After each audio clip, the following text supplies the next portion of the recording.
حضرت ذوالقرنین کا نام سکندر ہے۔ اللہ تعالیٰ نے ان کو تمام روئے زمین کی بادشاہی عطا فرمائی۔ جی ہاں، پوری دنیا پر ان کو بادشاہی ملی۔ یوں کہا جا سکتا ہے کہ پوری دنیا کا ایک چکر لگایا، مشرق سے لے کر مغرب تک دونوں دنیا کے کونوں کو انہوں نے وزٹ کیا۔ حضرت ذوالقرنین نے 3 سفر کیے اور ان 3 سفروں کا حال قرآن میں بیان ہوا ہے۔ پہلا سفر، حضرت ذوالقرنین رضی اللہ تعالیٰ عنہ نے پرانی کتابوں میں پڑھا تھا کہ سام بن نوح علیہ السلام کے دور میں ایک شخص آب حیات کے چشمے سے پانی پی لے گا تو اس کو موت نہ آئے گی۔ اس لیے حضرت ذوالقرنین نے مغرب کا سفر کیا۔ آپ کے ساتھ حضرت خضر علیہ السلام بھی تھے۔ وہ تو یعنی حضرت خضر علیہ السلام تو آب حیات کے چشمے پر پہنچ گئے اور اس کا پانی بھی پی لیا، مگر حضرت ذوالقرنین کے مقدر میں نہیں تھا اور وہ آب حیات کے چشمے سے پانی پینے سے محروم ہو گئے۔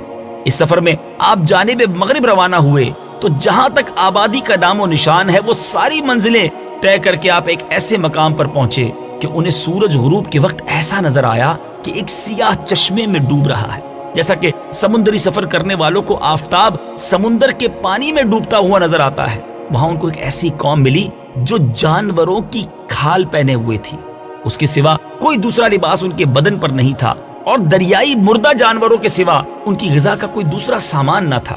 یہ قوم ناسک کہلاتی تھی۔ حضرت ذوالقرنین نے دیکھا کہ ان کے لشکر بے شمار ہیں اور یہ لوگ بہت ہی طاقتور اور جنگجو ہیں، تو حضرت ذوالقرنین نے ان لوگوں کے گرد اپنی فوجوں کا گھیرا ڈال کر ان لوگوں کو بے بس کر دیا۔ چنانچہ کچھ تو مشرف با ایمان ہو گئے اور کچھ آپ کی فوجوں کے ہاتھوں مقتول ہو گئے۔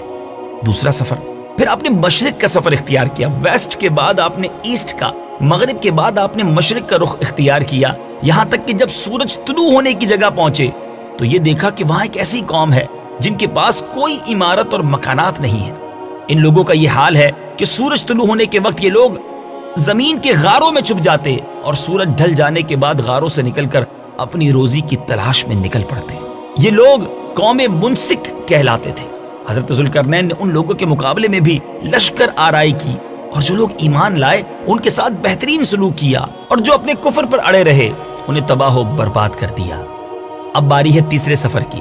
پھر آپ نے شمال کی طرف سفر کیا، یہاں تک کہ 2 پہاڑوں کے درمیان میں پہنچے تو وہاں کی آبادی کی عجیب و غریب زبان تھی۔ جن لوگوں کے ساتھ اشاروں سے بمشکل بات کی جا سکتی تھی ان لوگوں نے حضرت ذوالقرنین سے یاجوج ماجوج کے مظالم کی شکایت کی اور آپ کی مدد کے طالب ہوئے۔ اب یاجوج ماجوج کون تھے؟ مدنی چینل کے ناظرین ذرا غور سے سنیے۔ یہ یافس بن نوح علیہ السلام کی اولاد میں سے ایک فسادی گروہ ہے اور ان لوگوں کی تعداد بہت ہی زیادہ ہے۔ یہ لوگ بلا کے جنگجو، خوخار، بالکل ہی وحشی اور جنگلی ہیں جو بالکل جانوروں کی طرح رہتے ہیں۔ موسم ربی میں یعنی بہار کے موسم میں یہ لوگ اپنے غاروں سے نکل کر تمام کھیتیاں اور سبزیاں کھا جاتے تھے اور خشک چیزوں کو لاد کر لے جاتے تھے۔ آدمیوں اور جنگلی جانوروں یہاں تک کہ سانپوں، بچھوؤں، گرگٹ اور چھوٹے بڑے جانور کھا جاتے تھے۔ حضرت ذوالقرنین سے وہاں کے لوگوں نے فریاد کی کہ آپ ہمیں یاجوج ماجوج کے شر اور ان کی ایذا رسانیوں سے، ان کی ان تکلیفوں سے ہمیں نجات دلائیے، اور اس کام کے عوض انہوں نے کچھ مال کی بھی پیشکش کی۔ تو حضرت ذوالقرنین رضی اللہ تعالیٰ عنہ نے فرمایا کہ مجھے تمہارے مال کی ضرورت نہیں ہے، اللہ تعالیٰ نے مجھے بہت کچھ دے رکھا ہے۔ اب ایسا کرو کہ تم لوگ جسمانی محنت سے میری مدد کرو۔ چنانچہ آپ نے دونوں پہاڑوں کے درمیان بنیاد کھدوائی۔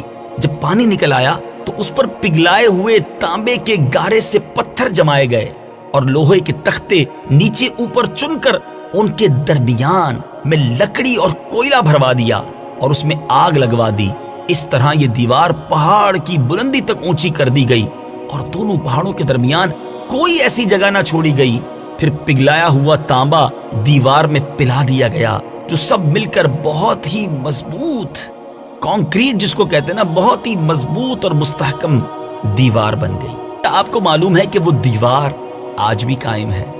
یاجوج ماجوج جس قوم کا ہم تذکرہ سن رہے ہیں وہ خطرناک قوم آج بھی موجود ہے۔ جی ہاں، ہزاروں سال اس واقعے کو گزر چکے ہیں، یہ دیوار بھی موجود ہے اور یاجوج و ماجوج بھی موجود ہیں۔ یہ دیوار کب ٹوٹے گی؟ ذرا سنیے، حدیث پاک میں آتا ہے کہ یاجوج و ماجوج روزانہ اس دیوار کو توڑتے ہیں اور دن بھر جب محنت کرتے کرتے اس کو توڑنے کے قریب ہو جاتے ہیں تو ان میں سے کوئی کہتا ہے اب چلو باقی کل کو توڑیں گے۔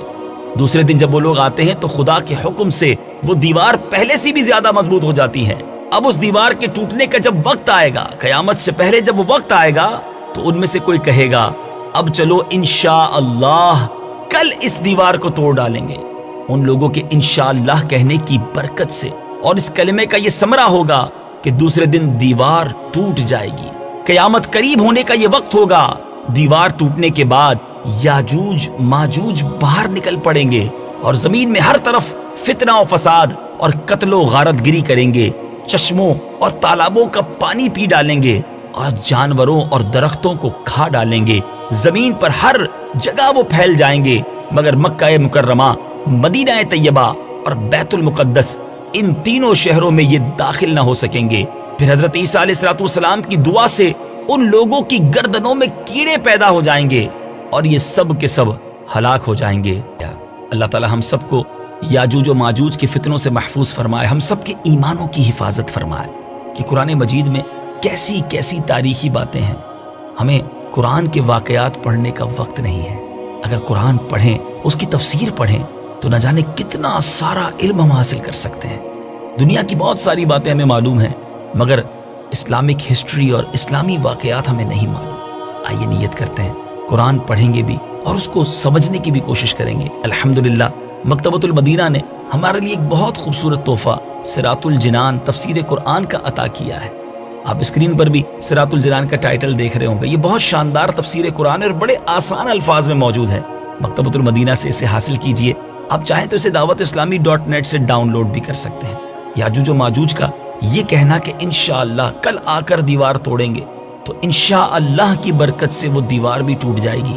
اے میرے میٹھے اسلامی بھائیوں، ذرا غور کیجئے، انشاءاللہ جو ہے وہ کاموں کو پورا کروا دیتا ہے۔ بعض اوقات ہم کہتے ہیں میں کل آ جاؤں گا، میں شام 5 بجے پہنچ جاؤں گا، میں پرسوں یہ کام ضرور کر دوں گا۔ اگر اس کے ساتھ انشاءاللہ بھی شامل کر لیں تو انشاءاللہ خیریت سے پہنچ جائیں گے، خیریت سے کام پورا ہو جائے گا۔ اللہ کے نام کی برکت سے ہمارے کام میں آنے والی رکاوٹ جو ہے وہ دور ہو جائے گی۔ اللہ کرے دل میں اتر جائے میری بات۔ قرآن پاک کے ان قصوں کو نہ صرف خود سنیے بلکہ اس کی ویڈیو آڈیو کلپ حاصل کر کے اپنے دوست احباب کو، اپنے رشتہ داروں کو، دیگر اسلامی بھائیوں کو بھی فارورڈ کیجئے اور اس کی نیکیاں کمائیے۔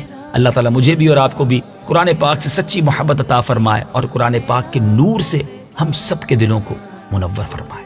صلو علی الحبیب صلی اللہ تعالی علی محمد صلی اللہ علیہ وسلم۔